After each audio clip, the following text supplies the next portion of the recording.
Mertuaku menaruh daftar lauk untuk 30 tamu di dadaku. Suamiku menyebut tiket liburan anakku cuma main-main. Lalu mereka memerintahkanku bangun jam 3 demi dapur keluarga. Ketika koper biru sudah kuselipkan ke bagasi mobil online, mereka belum sadar meja mereka akan kosong. Sebelum mulai, tulis di kolom komentar dari kota atau negara mana kalian saat ini menonton. Jangan lupa like, subscribe, dan aktifkan lonceng. Semoga hari kalian penuh keberkahan dan segala urusan dipermudah. Subuh di rumah Salma biasanya milik dua orang, dirinya dan putrinya, Naila. Jam 4:30, lampu dapur menyala. Air di teko mulai berisik. Nasi dipindah ke mode hangat. Salma menyiapkan telur dadar tipis, irisan timun, dan bekal sekolah dengan gerakan yang sudah hafal sendiri jalannya. Di meja makan, Naila duduk dengan rambut masih berantakan sambil memeluk brosur kecil bergambar pantai dan pesawat. "Ma, tinggal 3 hari lagi, ya?" Tanya anak itu untuk entah yang keberapa kali. Salma menoleh sambil tersenyum. "Iya, tinggal 3 hari. Aku nanti duduk dekat jendela, ya? Kalau dapat. Aku mau lihat awan dari atas. Beneran kayak kapas." Salma tertawa kecil. "Nanti kamu lihat sendiri."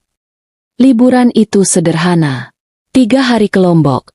Bukan ke luar negeri, bukan hotel mahal, bukan paket mewah. Tapi buat Naila yang sepanjang hidupnya belum pernah naik pesawat, itu terasa seperti mimpi yang bisa dipeluk. Buat Salma sendiri, liburan itu bukan soal pantai. Itu tentang menepati janji yang sudah terlalu sering tertunda. Setahun terakhir, Naila selalu sabar kalau rencananya dibatalkan. Waktu mau ke kebun raya, Damar mendadak ada urusan keluarga. Waktu mau ke kolam renang, Buramlah minta diantar ke pengajian. Waktu mau beli koper kecil warna biru, uangnya kepakai dulu buat keponakan Damar yang masuk TK. Naila tidak pernah mengamuk. Anak itu cuma akan berkata, "Gak apa-apa, lain kali."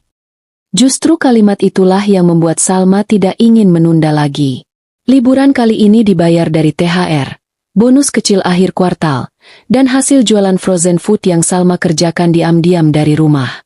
Tiket sudah dibayar lunas 2 bulan lalu. Hotel kecil dekat pantai sudah dipesan. Koper biru Naila sudah dibeli minggu lalu. Topi pantai bentuk kelinci sudah tergantung di belakang pintu kamar. Bahkan Naila sudah latihan jalan mondar-mandir di ruang tamu sambil menarik koper kosong, membuat bunyi roda kecil di lantai keramik. Damar awalnya setuju. Bahkan waktu Salma menunjukkan etiket di ponsel, suaminya sempat mengangguk sambil berkata, "Akhirnya, biar Naila ngerasain juga." Kalimat itu membuat Salma diam-diam berharap. Harapan kecil kedua ada pada cara Damar bicara soal masa depan. Beberapa kali laki-laki itu bilang, "Kalau tabungan sudah lebih longgar, kita ngontrak sendiri. Biar nggak campur-campur." Salma tahu hidup satu rumah dengan mertua terlalu sering membuat rumah tangga mereka bocor ke segala arah. Tapi setiap kali Salma mengajak bicara serius, Damar selalu minta tunggu. "Mama belum siap sendirian. Adik-adik masih sering kesini. Nanti habis Lebaran, ya?" Lebaran sudah lewat. Rumah tetap penuh suara yang bukan milik mereka. Buramlah pindah ke rumah itu 2 tahun lalu, setelah rumah kakak iparnya dijual dan ia tidak mau tinggal di kampung. Awalnya cuma sementara. Lama-lama lemari, sandal, botol obat, panci, dan keputusannya ikut menetap. Tidak ada satupun yang dipindahkan pelan. Semuanya datang seperti sesuatu yang sudah merasa punya tempat. Bagi orang luar, rumah itu terlihat seperti rumah keluarga Damar. Damar yang paling sering bicara pada tamu, Damar yang duduk di kursi kepala meja, Buramlah yang memperlakukan dapur, ruang tengah, dan jadwal semua orang seperti miliknya. Salma jarang meluruskan. Ia terlalu sibuk menenangkan banyak hal agar tidak meledak. Padahal cicilan rumah itu berjalan dari rekening Salma. Uang muka dulu datang dari penjualan tanah kecil peninggalan ayahnya. Nama di sertifikat juga nama Salma. Damar tahu itu. Buramlah tidak pernah benar-benar bertanya. Mungkin karena ia terlalu yakin semua yang ditempati anak laki-lakinya otomatis menjadi wilayah keluarganya. Salma selama ini membiarkan satu hal besar itu diam. Ia pikir kalau rumah tangga tenang, nama di atas kertas tidak perlu dipakai sebagai senjata. Ia salah. Hari pertama masalah besar itu dimulai justru dengan hal yang tampak kecil. Pagi itu, setelah Naila berangkat sekolah, Salma membuka laptop di meja makan untuk menutup laporan pesanan. Belum genap 10 menit, Bu Ramlah datang sambil membawa piring berisi irisan pepaya dan langsung duduk tanpa diminta. "Kamu cuti mulai Jumat, ya?" tanyanya. Salma mengangguk. "Iya, Bu." "Berapa hari?" 3 hari. Bu Ramlah mengunyah pelan, lalu bertanya lagi, "Untuk jalan-jalan itu?" Salma masih menatap layar. "Iya, Bu. Naila sudah lama nunggu." Bu Ramlah menggeleng kecil sambil mengeluarkan bunyi tak setuju dari hidung. Habis lebaran itu waktunya beres-beres rumah dan buka pintu buat keluarga. Bukan kelayapan. Orang kalau punya anak, prioritasnya harus jelas. Salma menutup laptop setengah. "Saya juga tahu prioritas, Bu." "Ya kalau tahu, harusnya kamu paham. Cuti itu enak dipakai bantu keluarga." Kalimat itu seharusnya sudah cukup jadi tanda. Tapi seperti banyak perempuan yang terlalu sering bertahan, Salma juga terbiasa menganggap ganjalan kecil bisa lewat sendiri. Sore harinya, Damar pulang agak cepat. Naila langsung menunjukkan baju kaos garis-garis yang ingin dipakai untuk hari pertama liburan. "Pak, ini lucu nggak buat di bandara?" Damar yang sedang membuka sepatu hanya melihat sebentar. "Lucu. Papa jadi ikut antar sampai gate. Kalau nggak ada urusan mendadak." Naila diam 1 detik. "Jangan ada urusan mendadak, ya?" Kalimat anak itu terdengar seperti bercanda. Tapi Salma tahu itu bukan bercanda. Malam berikutnya, keluarga Damar berkumpul di rumah tanpa pemberitahuan jelas. Siska datang membawa 2 anak. Kakak laki-laki Damar datang bersama istrinya. Bu Ramlah sejak sore mondar-mandir di dapur dengan wajah yang terlalu sibuk. Salma sempat mengira ada berita keluarga atau urusan warisan. Ia tetap membuatkan teh, memotong pisang goreng, lalu duduk di ujung meja setelah semua piring dibagikan. Tepat ketika ia hendak mengambil gelas, Bu Ramlah menarik selembar kertas dari bawah piring dan menaruhnya di dada Salma. Bukan disodorkan pelan. Ditolak ke arah tubuhnya. Kertas itu daftar menu. Ayam ungkep 12 kilo.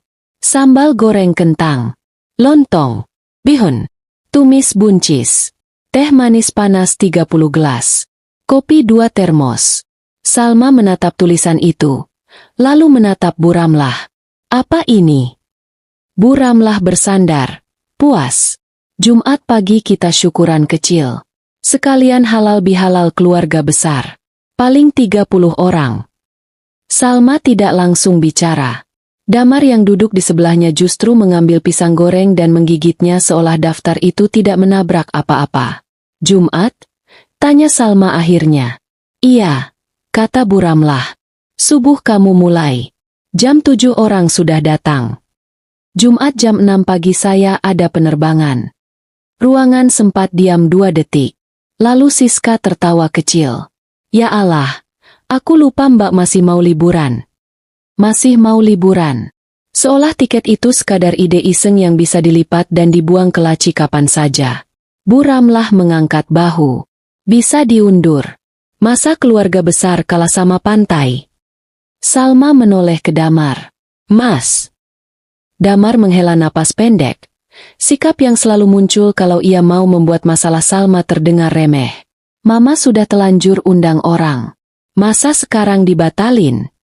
Aku nggak diajak bicara dulu. Sekarang juga lagi dibicarakan." "Bukan dibicarakan." Jari Salma menekan kertas menu sampai agak lecek. "Aku dikasih daftar kerja." Bu Ramlah langsung mencondongkan badan. "Kerja apa?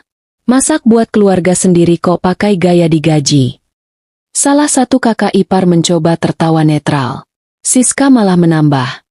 "Lagian cuma 30 orang. Bukan 100. Naila yang sejak tadi duduk di karpet sambil mewarnai mendekat membawa topi pantainya. "Nenek, tapi aku sudah mau naik pesawat." Ramlah mengambil topi itu dari tangan Naila, melihatnya sebentar, lalu meletakkannya di atas kulkas jauh dari jangkauan anak itu. Nanti dulu. Ibumu lagi dibutuhkan keluarga. Kalimat itu membuat Naila berdiri diam. Tangannya yang tadi terangkat sekarang kosong. Salma langsung bangkit sedikit. Bu, itu topi Naila. Topi bisa dipakai kapan-kapan. Tamu yang sudah diundang gak bisa disuruh nunggu liburan anak. Damar akhirnya ikut bicara, tapi bukan untuk membela. Sal, sudah dulu. Toh tiket bisa reschedule. Biayanya hangus, jawab Salma singkat. Ya udah, anggap sedekah. Kalimat itu yang pertama kali membuat sesuatu di dalam dada Salma terasa benar-benar bergerak. Bukan panas, lebih dingin, lebih berbahaya. Ia duduk lagi, tapi kini punggungnya tegak. Bukan uang hangusnya yang bikin aku keberatan. Kalian memutuskan pakai waktuku, pakai tenagaku, dan pakai janji yang sudah kubuat ke anakku, tanpa tanya aku dulu. Ramlah langsung menepuk meja pelan. Nah, ini dia. Baru disuruh bantu keluarga saja bahasanya sudah seperti orang ditindas. Karena memang aku tidak diajak bicara. Kalau kamu jadi menantu, ya harus tahu diri. Lalu, tanpa malu sedikit pun, Ramlah menoleh ke saudara-saudara lain dan berkata, makanya saya bilang, perempuan yang terlalu biasa megang duit sendiri itu susah. Disuruh bantu keluarga sedikit. Rasanya seperti dirampok. Tawa kecil keluar dari dua ujung meja. Ada yang menunduk. Ada yang pura-pura minum. Itu penghinaan sosial pertama. Dilihat orang lain. Dan Damar membiarkannya lewat begitu saja. Malam itu, Naila tidak menangis. Justru itu yang membuat Salma makin sesak. Anak itu hanya naik ke kamar, mengambil koper birunya, lalu mendorongnya kembali ke bawah ranjang dengan ujung kaki. Kalau nggak jadi, nggak apa-apa, Ma, katanya sambil membelakangi ibunya. Nanti kapan-kapan. Salma duduk di tepi ranjang, menatap punggung kecil itu, dan untuk pertama kali sejak menikah dengan Damar, ia merasa benar-benar sendirian di rumah yang ia cicil sendiri. Keesokan paginya, Ramlah membangunkannya jam 5 walau Salma tidur lewat tengah malam. Bukan untuk minta maaf. Bukan untuk bicara baik-baik. Tapi untuk pergi ke pasar. Biar sekalian kamu lihat bahan yang harus dibeli, katanya sambil berdiri di pintu kamar. Di pasar, Ramlah berjalan di depan seperti komandan. Salma yang membawa 2 tas belanja besar di belakang. Tika tiba-tiba muncul, ikut memilih-milih ayam, cabai, dan kentang, lalu meninggalkan hampir semua beban ke tangan Salma. Di salah satu kios ayam, Ramlah tertawa pada penjual yang sudah dikenalnya lama. Besok menantu saya yang masak buat 30 orang. Biar capek sedikit. Soalnya kerja dia cuma depan laptop. Penjual itu tersenyum canggung. Orang di sebelahnya ikut melirik. Salma berdiri dengan 2 plastik berat menggantung di pergelangan, keringat menempel di pelipis, dan mulut rapat karena kalau dibuka 1 detik saja, mungkin semua yang ditahannya akan keluar tanpa arah. Itu penghinaan sosial kedua. Pulangan dari pasar, Damar malah mengiriminya foto tenda biru yang sudah dipasang di halaman rumah. Captionnya pendek, biar tamu enak. Salma langsung membuka mobile banking. Ada transfer 4.800.000 dari rekening gabungan mereka ke vendor tenda dan sound system. Rekening yang isinya sebagian besar uang liburan. Saat Damar pulang sore itu, Salma menunggunya di meja makan dengan ponsel terbuka. Kenapa uang dari rekening liburan dipakai? Damar membuka kancing manset. Buat DP tenda. Nanti ku ganti. Kapan? Ya nanti. Dari mana? Salma, jangan interogasi. Itu uang liburan Naila. Dan ini buat keluarga besar. Salma menatap suaminya. Kenapa semua yang buat keluargamu selalu boleh ambil dari milikku? Damar meletakkan tas kerja. Karena kita suami istri. Kalau soal kewajiban, kita suami istri. Kalau soal keputusan, kamu dan ibumu. Rio? No Damar. Need continue with. Correct Names. Damar mengeraskan rahang. Jangan mulai lagi. Aku sudah mulai dari kemarin. Kamu yang gak pernah benar-benar dengar.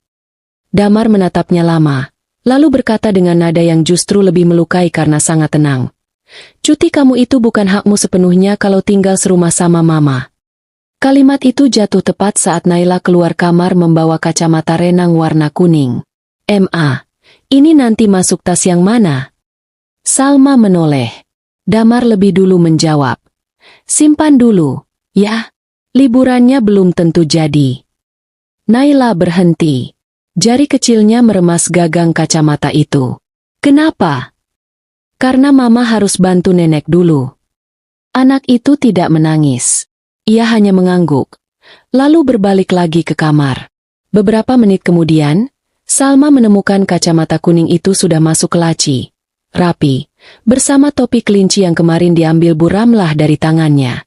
Sore itu, untuk pertama kalinya, Salma merasa hatinya tidak lagi patah, tapi mulai mengeras.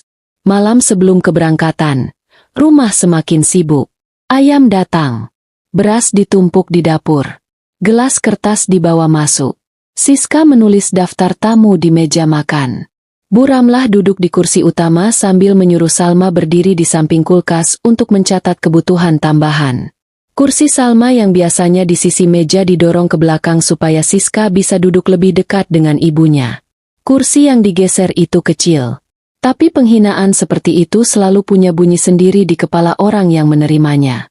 Jam 2:30 kamu bangun, kata Bu Ramlah. Potong bawang dulu. Jam 3 mulai ungkep ayam. Jam 4 lontong naik. Jam 5 teh sudah harus siap. Salma mencatat satu-satu tanpa komentar. Justru karena diamnya terlalu rapi, Bu Ramlah mengira ia sudah menang. Bagus, kata perempuan itu puas. Kalau dari awal begini, rumah juga adem. Damar yang duduk di dekat televisi ikut menambahkan. Tuh, kan, nggak usah dibikin ribet. Salma menutup buku kecilnya, masuk kamar, lalu baru bernapas lebih panjang setelah pintu tertutup. Naila sudah tidur memeluk boneka paus kecilnya. Di bawah ranjang, koper biru masih ada. Salma jongkok, menariknya pelan, lalu membuka resletingnya. Baju renang, 2 kaos, sunblock kecil, buku gambar, dan sandal jepit ungu sudah ada di dalam. Ia sempat tersenyum tipis melihat Naila ternyata diam-diam tetap menyiapkannya. Lalu ponsel Damar yang tertinggal di meja rias menyala. Nama pengirimnya, Mama. Salma sebenarnya tidak biasa membuka ponsel orang. Tapi mungkin ada titik di mana sopan santun cuma jadi cara yang elegan untuk membiarkan diri sendiri dihina terus. Ia melihat preview chat. Koper sudah aku pindahin ke gudang belakang. Biar dia nggak keburu kepikiran berangkat.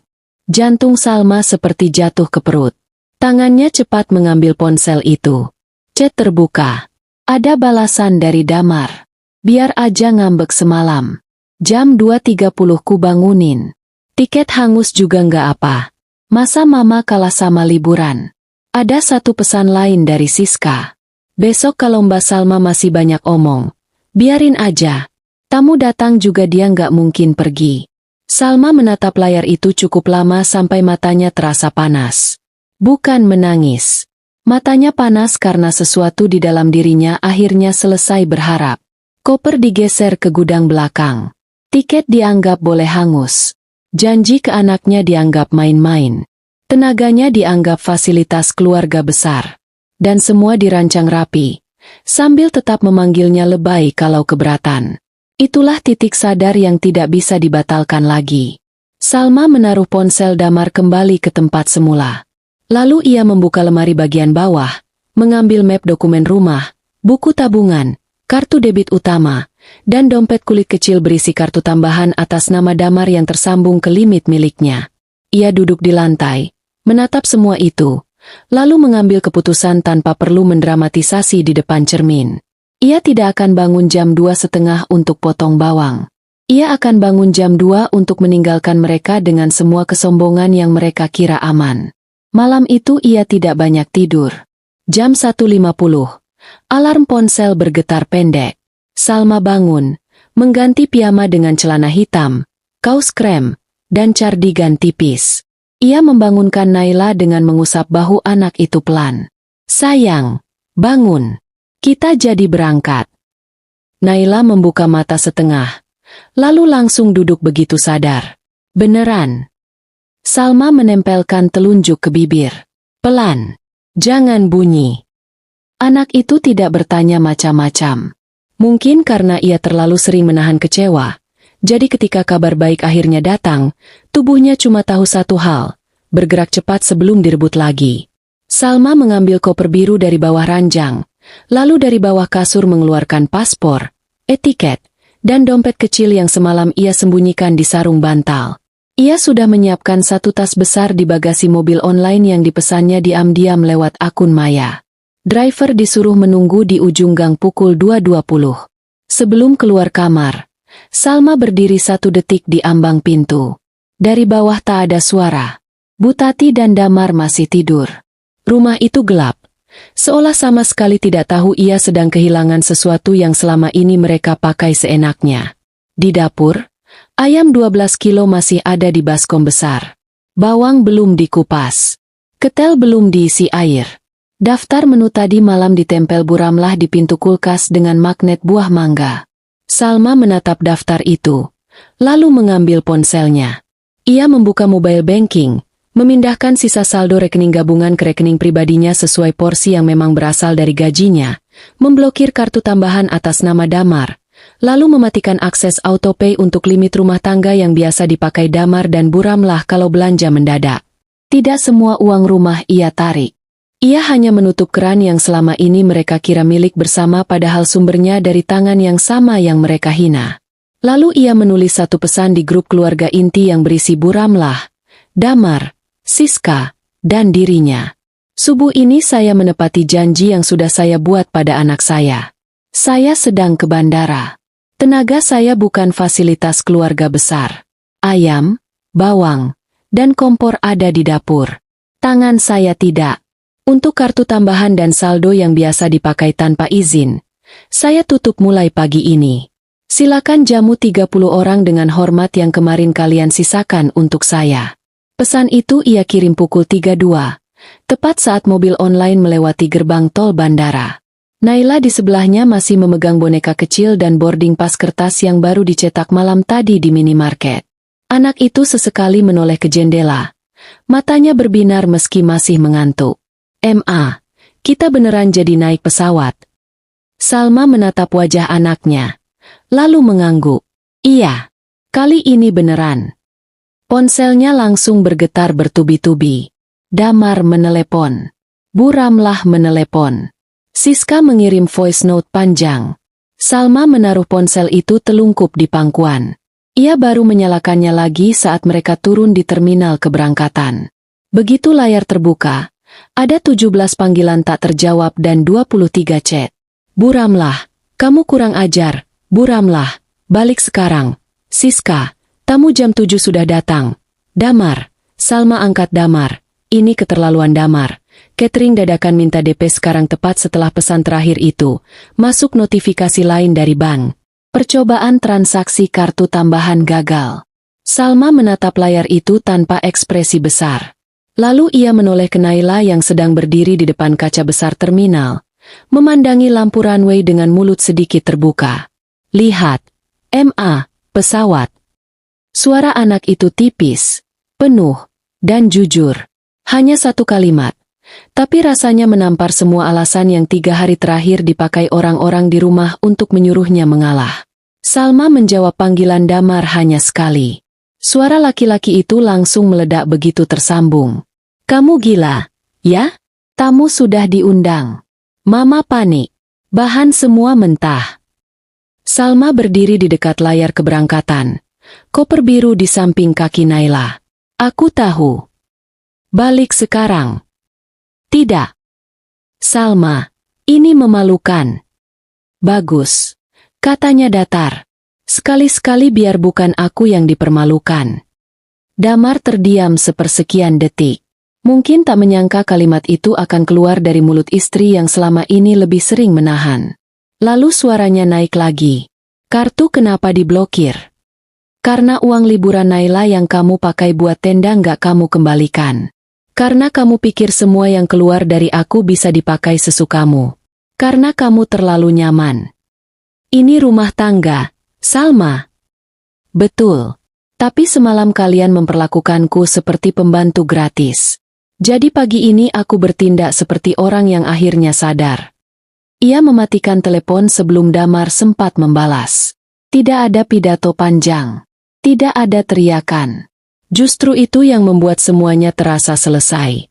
Pesawat lepas landas jam 4.55.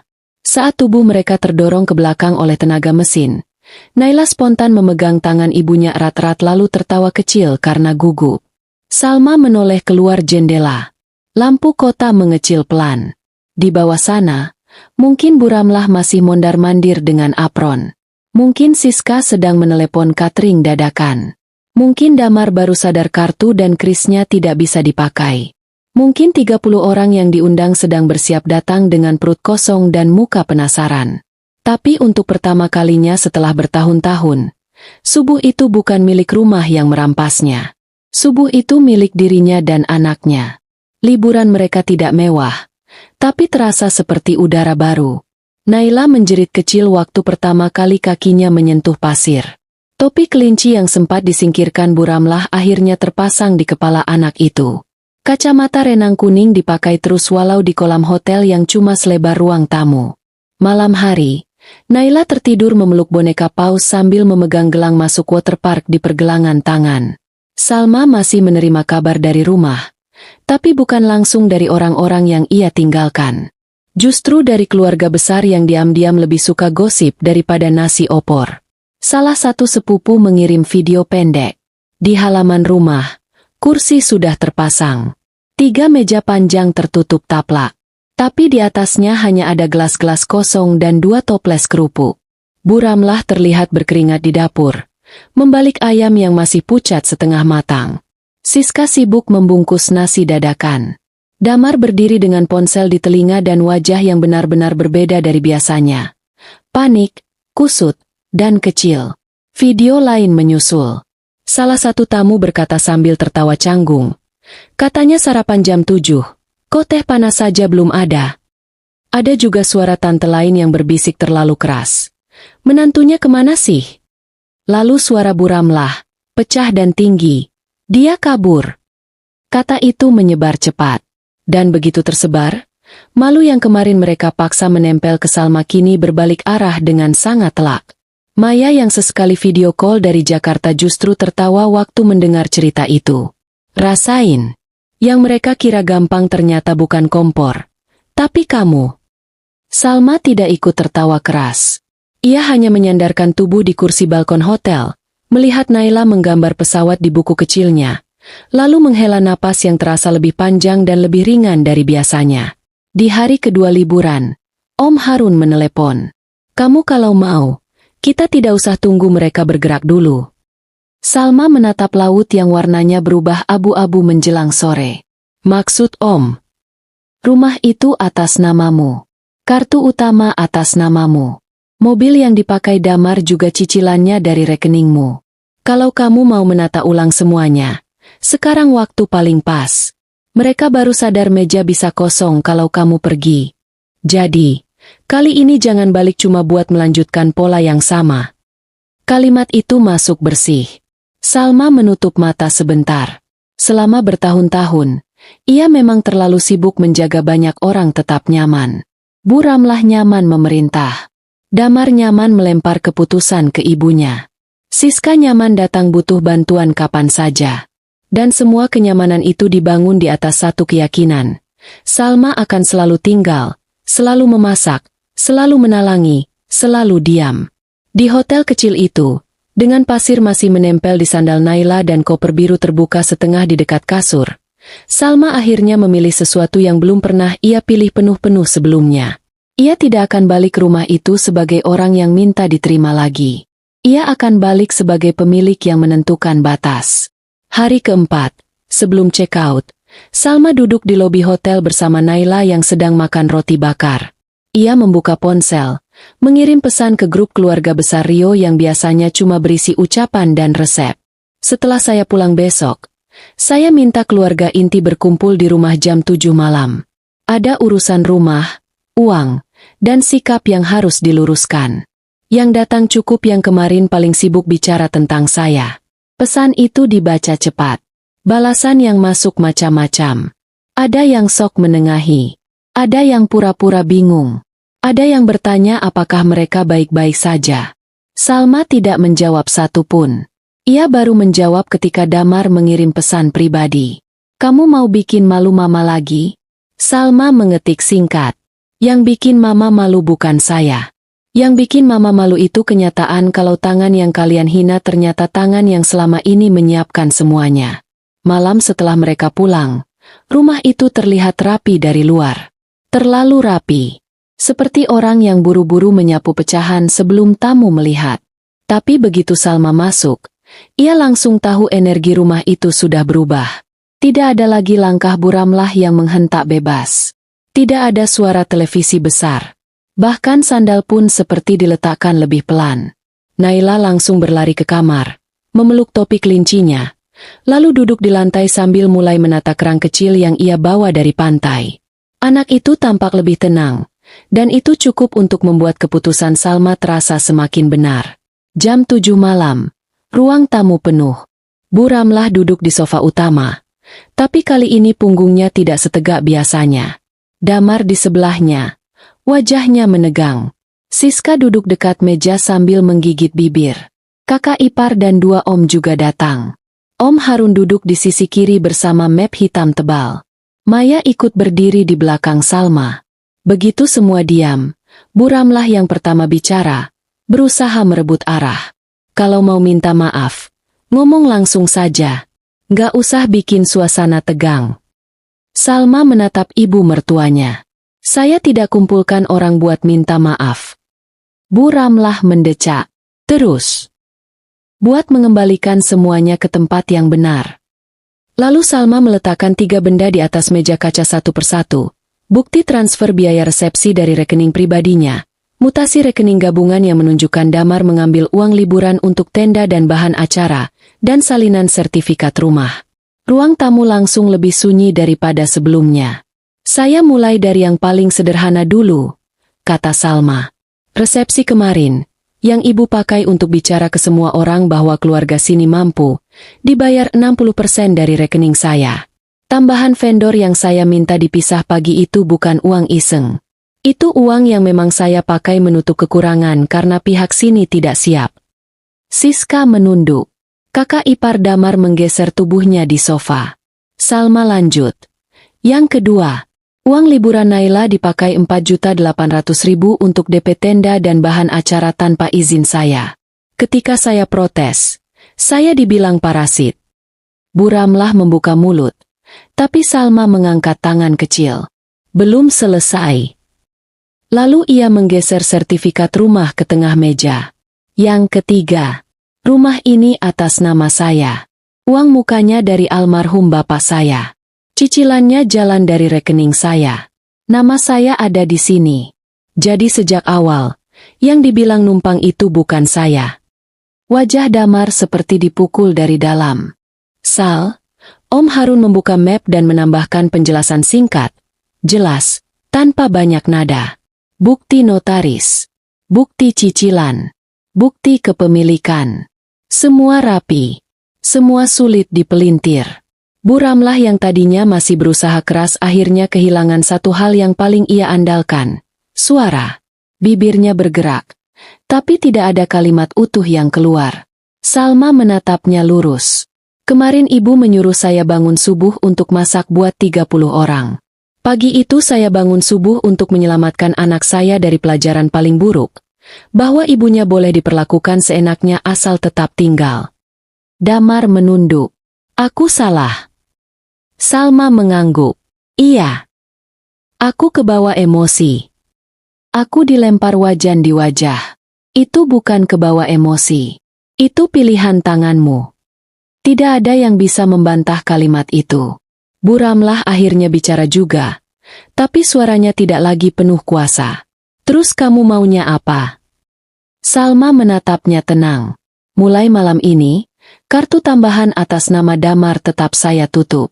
Mobil yang cicilannya dari rekening saya tarik mulai minggu depan. Dan untuk rumah ini, saya beri waktu 1 bulan bagi siapapun yang tidak bisa menghormati batas saya untuk keluar. Siska langsung mengangkat kepala. Maksud Mbak siapa? Salma menoleh padanya. Siapapun. Termasuk kamu kalau masih datang hanya untuk mengatur dapur dan mengambil hak orang lain. Damar cepat-cepat berkata, aku bisa berubah. Salma melihatnya sebentar. Kalau kamu memang bisa berubah, buktikan dari luar kamarku dulu. Kalimat itu membuat rahang Damar mengeras.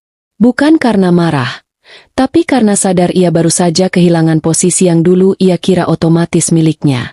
Jadi kamu mau aku keluar? Tanyanya pelan. Salma menatap lurus. Aku mau kamu paham. Rumah tangga bukan tempat laki-laki berlindung di balik ibunya sambil melempar wajan ke istrinya. Bu Ramlah akhirnya menunduk. Tangannya yang biasanya sibuk menunjuk kini diam di pangkuan. Tak ada teriakan besar malam itu. Tak ada lemparan balasan. Tak ada kata-kata yang terlalu panjang.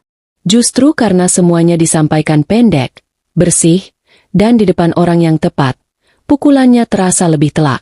Sebulan kemudian, Damar pindah ke rumah kontrakan kecil dekat kantornya. Bu Ramlah ikut ke rumah kakak sulung. Siska masih sesekali datang, tapi tidak pernah lagi berani masuk dapur tanpa permisi. Mobil yang dulu dipakai Damar kini dipindahkan ke garasi samping dan hanya keluar kalau Salma yang membawa. Kamar utama di lantai atas kembali jadi ruang yang benar-benar bisa dikunci dari dalam. Naila mulai tidur lebih nyenyak. Tidak ada lagi jadwal keluarga dadakan. Tidak ada lagi topi kelinci yang disingkirkan orang. Tidak ada lagi janji liburan yang ditunda demi tamu 30 orang. Suatu pagi, beberapa bulan setelah semuanya selesai, Naila duduk di meja makan dengan rambut masih setengah diikat. Di kursi sebelah, koper biru kecil masih berdiri tegak. Belum dirapikan ke gudang. Salma sengaja membiarkannya dekat rak sepatu.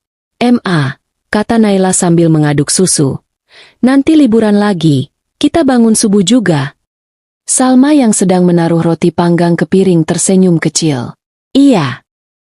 Tapi buat pesawat, bukan buat 30 orang." Kali ini Salma tertawa. Benar-benar tertawa. "Iya, buat pesawat." Naila mengangguk puas, lalu menggigit roti. Di jendela dapur, cahaya pagi masuk tipis. Kompor menyala tenang. Wajan baru menggantung rapi di dinding. Tidak ada satupun benda di ruangan itu yang membuat bahu Salma menegang lagi. Setelah Naila berangkat sekolah, Salma berdiri sebentar di depan koper biru itu. Di gagangnya masih tergantung tag bagasi dari penerbangan pertama mereka. Kertasnya sudah agak kusut, tapi belum ia lepas. Ia menyentuh tag itu dengan ujung jari, lalu menatap rumah yang kini akhirnya terasa seperti rumah. Karena subuh yang dulu ingin mereka pakai untuk menghabiskannya, justru menjadi pagi pertama ketika Salma belajar pergi tanpa rasa bersalah. Dan sejak pagi itu, tak ada lagi seorang pun yang bisa menyuruhnya pulang ke dapur hanya untuk melupakan bahwa hidupnya juga berhak berangkat.